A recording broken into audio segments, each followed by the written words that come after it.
Assalamualaikum Pak Ledi. Waalaikumsalam Bu, gimana Bu Siska? Pak Ledi ada waktu nggak Pak? Saya itu ada sedikit masalah yang mengganjal, tapi bingung mau cerita sama siapa. Boleh saya cerita sama Pak Ledi? Ya Bu, dengan senang hati. Semoga Bu Siska bisa nantinya bisa plong dan bisa tahu, kita bisa mendapatkan solusi bersama di obrolan kita hari ini atau percakapan kita sore hari ini. Oke. Gini Pak, saya itu mendapat teguran dari kepala sekolah terkait supervisi yang dilakukan guru senior itu loh Pak. Ya ya ya. Jadi kemarin itu guru senior saya yang supervisi itu kerasa keberatan. Waktu itu kan Hmm, pelajaran kimia saya itu kan ada praktikum, mm. tetapi saya itu nggak pakai lab gitu. Oh, permasalahannya begitu toh. Kira-kira ya, hambatan apa yang menyebabkan Bu Siska tidak menggunakan laboratorium itu kenapa? Nah, Pak Ledi kan tahu, sejak direnovasi yang gagal itu, saya tuh takut menggunakan laboratorium. Lagi pula dari Hmm, bagian Sarpras itu belum mengizinkan untuk menggunakan lab. Sejak lab biologi yang ambrol itu, jadi mm. saya itu nggak pernah mengadakan di lab itu saya nggak pernah. Oh, jadi permasalahannya begitu ya. Eh, terus ya, apa kelebihan yang dirasakan Bu Siska saat tidak menggunakan ruang laboratorium? Kelebihannya itu apa? Nah, saya itu lebih nyaman, Pak, kalau di lab itu kan saya Hmm, was-was. mm, mm, Takutnya kalau pas praktikum kemudian ambrol. Saya kan mm. takut, Pak, di situ. Oh iya ya. Faktor keamanan Bu ya, berarti ya. Iya, mhm. Hmm, Kalau boleh tahu nih ya, pada saat praktikum Bu Sis itu bagaimana? Menggunakan cara apa maksudnya? Yang saya maksud Oh, ya, saya di itu laboratorium. menggunakan laboratorium virtual itu loh, Pak. Jadi saya tetap praktikum, tapi Mm, mm. praktikumnya itu pakai virtual. Jadi ada aplikasi-aplikasi yang lab virtual itu. Oh ya, berarti anak tetap praktek tapi secara virtual ya. Nah, betul Nah, sekali. oke, saya lanjutkan ya. Menurut Bu Mhm. Siska, apakah menggunakan laboratorium dapat menghambat pembelajaran tidak saat-saat dibanding dengan apa tadi? Menggunakan buku ya? Menggunakan lab virtual. Menggunakan lab virtual ya. Heeh. Hmm. Kalau menurut saya penggunaan laboratorium sih tidak akan menghambat, Pak. Justru malah murid itu bisa terjun langsung, jadi pegang alatnya, kemudian praktek-praktek langsung, sebenarnya Mhm, seperti mhm. itu. Jadi untuk pengalaman anak lebih lebih apa ya, lebih luas ya. Iya, heeh, Oh ya, jadi begitu ya Bu Sis ya. Kalau mhm. dari pendapat Bu Siska itu saya malah sangat setuju apa yang disampaikan oleh Bu Siska. Jadi sekarang rencana Bu Siska untuk menyelesaikan masalah itu apa? Rencana kedepannya itu seperti apa? Nah, saya itu rencananya itu mau menghadap Pak Kepala Sekolah untuk Hmm, menyampaikan permohonan maaf. Nah, ya. maaf saya terhadap guru senior yang kecewa lah terhadap saya Hmm, waktu hmm, supervisi. Kemudian kalau memang memungkinkan, saya akan bertemu dengan guru senior kemarin itu supaya hmm. masalahnya itu bisa selesai. Jadi tidak ada salah paham gitu. Masa guru Iya. kimia kok nggak pernah praktek kan lucu gitu, Iya Pak. iya, berarti ya ya, ada rencana, bertemu dengan guru yang senior yang kemarin mungkin mungkin ya, ini mungkin, Mhm, merasa kecewa dengan Siska karena tidak mhm. menggunakan, istilahnya tidak sesuai panduan apa yang disampaikan. Oke, setelah tadi Siska merencanakan seperti itu, terus komitmen komitmen dari Siska terhadap rencana itu apa? Komitmennya apa? Nah, saya itu rencananya itu mau mengkombinasikan ya, Mhm, lab virtual yang sudah saya lakukan, kemudian saya tetap tidak akan menggunakan lab, tetapi mhm, alat-alat yang ada di lab itu mhm, akan saya bawa ke mhm, kelas gitu. Mungkin mhm, agak mhm. ribet ya, Pak, Iya iya. tetapi mungkin hal itu dapat, biar anak bisa mengaplikasikan praktikum gitu di dalam kelas walaupun tidak di laboratorium. Saya Bagus. mungkin seperti itu, Pak.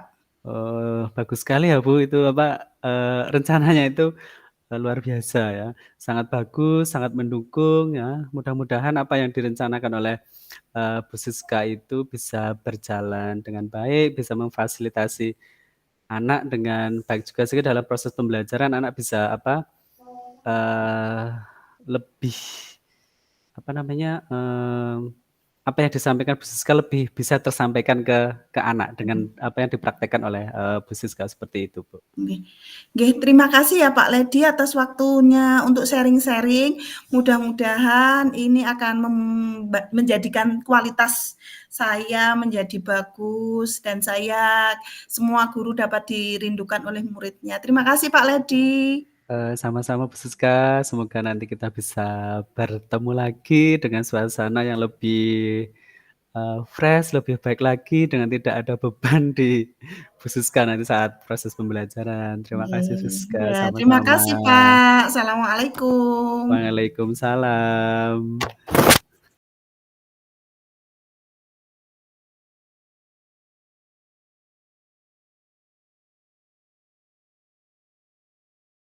Assalamualaikum Bu Siska, selamat sore. Selamat sore. Waalaikumsalam warahmatullahi wabarakatuh. Tumben Pak Ledi, ada apa ya? Begini Bu Siska, mohon maaf ya kalau mengganggu waktunya, kayaknya saya perlu apa namanya, dikucing dengan permasalahan saya Bu Siska. Saya itu merasa tidak enak dengan Bapak Ibu guru, yang mengajar setelah mata pelajaran saya, terutama kan saya ngajar, PJOK itu ya. Ya. Guru itu yang mengeluh kalau, habis pelajaran olahraga banyak anak-anak itu yang terlambat masuk kelas ya. Padahal anak-anak sudah saya kasih waktu khusus itu untuk, mereka ganti atau bahkan mereka untuk istirahat dan minum dan sebagainya. Seperti itu Bu Siska. Permasalahan saya, perasaan saya tidak enak dengan Bapak Ibu guru yang setengah jam saya. Oh, oh, saya tahu, saya juga merasakan. Jadi Pak Ledi itu merasa nggak enaknya sama guru-guru yang lain ya. Soalnya Iya, anak-anak itu kan kalau habis olahraga itu kan mhm sering mhm, masuknya betul telat betul. dengan Iya, macam-macam alasan gitu. mhm, Itu ya Pak ya? iya betul Bu. Eee Dengan permasalahan itu, tapi saya itu gini Bu Siska, saya tetap ingin mengajar sesuai dengan jadwal saya, sesuai dengan materi apa yang saya sampaikan itu tetap bisa tersampaikan ke anak dan anak, tidak terlambat masuk ke jam setelah mata pelajaran saya Bu Siska. Oh gitu. Kalau Iya, menurut Pak Ledi itu ada enggak sih sebenarnya hambatan saat Pak Ledi mengajar itu? sebenarnya ada Bu Siska hambatannya ya, eee, terutama itu, saat materi permainan yang bola besar yang membutuhkan, banyak alat. Sedangkan, di tempat saya itu alatnya masih terbatas, sehingga anak-anak saat giliran praktek itu harus, eee, menunggu Ganti. waktu yang lama, seperti itu. Nggih. Oh, jadi ini masalahnya alat nih, Pak. Nah, Iya betul. oke. Kalau dengan kondisi sekarang, apa yang Pak Ledi lakukan saat pembelajaran itu kira-kira? Untuk saat ini yang saya lakukan itu saya hanya apa, mencoba memodifikasi, pembelajaran dalam bentuk permainan agar anak-anak itu ibaratnya, tidak jenuh, terus, mereka bisa aktif, bisa praktek semuanya, sepertinya memodifikasi dengan, alat seadanya yang ada di sekolah, seperti itu. Oh, ya. Kalau Pak Ledi rasa itu kalau kondisi yang ideal pada pembelajaran, itu bagaimana, Pak, kalau PJOK itu? Yang idealnya seperti apa, Pak? Kalau menurut saya ya, kondisi ideal dalam, pembelajaran PJOK itu ya alatnya harus harus cukup, harus standar, harus memadai sehingga, dalam proses pembelajaran itu anak itu bisa aktif, tidak hanya yang lain praktek, yang lain hanya duduk, Nonton diam, nggih. nongkrong, nonton temennya, seperti Nggih. itu ya. Jadi, terutama lebih ke alat Bu, jadi bisa memanajemen waktunya bisa lebih lebih baik lagi. Oke. Kalau Pak Ledi itu setiap minggunya ngajar berapa jam sih, Pak? Saya itu total 30 jam Bu, kelas 10 sama kelas 11 dan saya hanya guru satu-satunya di SMK saya. Oh, pantes. Nah, Iya. rencana Pak Ledi, ke depannya itu dalam proses pembelajaran kira-kira apa Pak Ledi? Gini Bu Siska, dalam waktu dekat ini saya sudah, merencanakannya waktu yang paling dekat itu saya, menemui kepala sekolah dengan menceritakan apa yang saya alami saat proses pembelajaran dan meminta untuk, pengadaan alat-alat karena beliau kan yang ibaratnya sebagai manajemen sekolah ya, Mhm. saya harus harus menemui beliau dulu untuk minta persetujuan, baru nanti mungkin, Ibu KS untuk merekomendasikan entah itu nanti di BOS atau nanti di Sarprasnya seperti itu, Bu.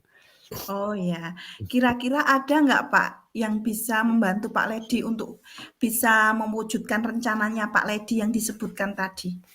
Mmm, seperti yang saya sebutkan tadi apa, mungkin setelah saya berkomunikasi dengan apa, kepala sekolah dan kepala sekolah sudah membuat apa namanya, rekomendasi atau disposisi ya, saya akan mengkomunikasikan dengan bendahara sekolah dan bagian sarana prasarana yang, apa, punya kepentingan untuk, pengadaan alat di sekolah saya, Bu Siska. Kemungkinan Oh, mereka dua orang itu yang, nanti akan bisa iya, membantu saya iya. untuk pengadaan alat, untuk membantu dalam proses pembelajaran saya.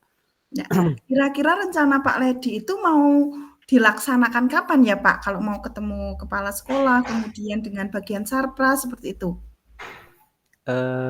Insyaallah dalam minggu ini kalau nggak minggu depan, Bu Siska, karena untuk, minggu ini kebetulan, Ibu KS sedang dinas luar, jadi belum bisa berkomunikasi dengan beliau untuk permasalahan saya ini. Tapi ini dalam waktu dekat harus harus segera saya selesaikan. Oh, gitu nggih, Pak. Nanti Mmm, gini aja, itu rencana Pak Ledi sudah bagus, mungkin, nanti kita lanjutkan obrolan kita, itu setelah Pak Ledi bertemu dengan kepala sekolah maupun iya dari iya. pihak Sarpras nggih, Pak. Iya iya, betul, Bu Siska. Eee, terima kasih Siska, untuk apa namanya, coaching hari ini ya, Nggih, alhamdulillah dengan apa, obrolan kita yang singkat ini, sedikit membuat saya sudah sedikit lega perasaan saya, nggih, dan tidak enaknya terhadap, teman-teman dengan, setelah pembelajaran saya sehingga saya bisa menemukan solusi setelah solusi. di-coaching sama Bu Siska. Nggih, terima Terima kasih kasih Bu Siska. sama-sama. Iya, Pak, sama-sama kita bertemu minggu depan ya, Pak, insya Allah ya, Pak, Siap Bu Siska, semoga minggu depan saya sudah mendapatkan apa, hasil. iya mendapatkan hasil yang baik dan kabar yang baik. Oke, Nggih itu aja nggih, Bu Pak. Siska, terima kasih. Nggih, sama-sama. Ya, assalamualaikum Bu Siska. Waalaikumsalam warahmatullahi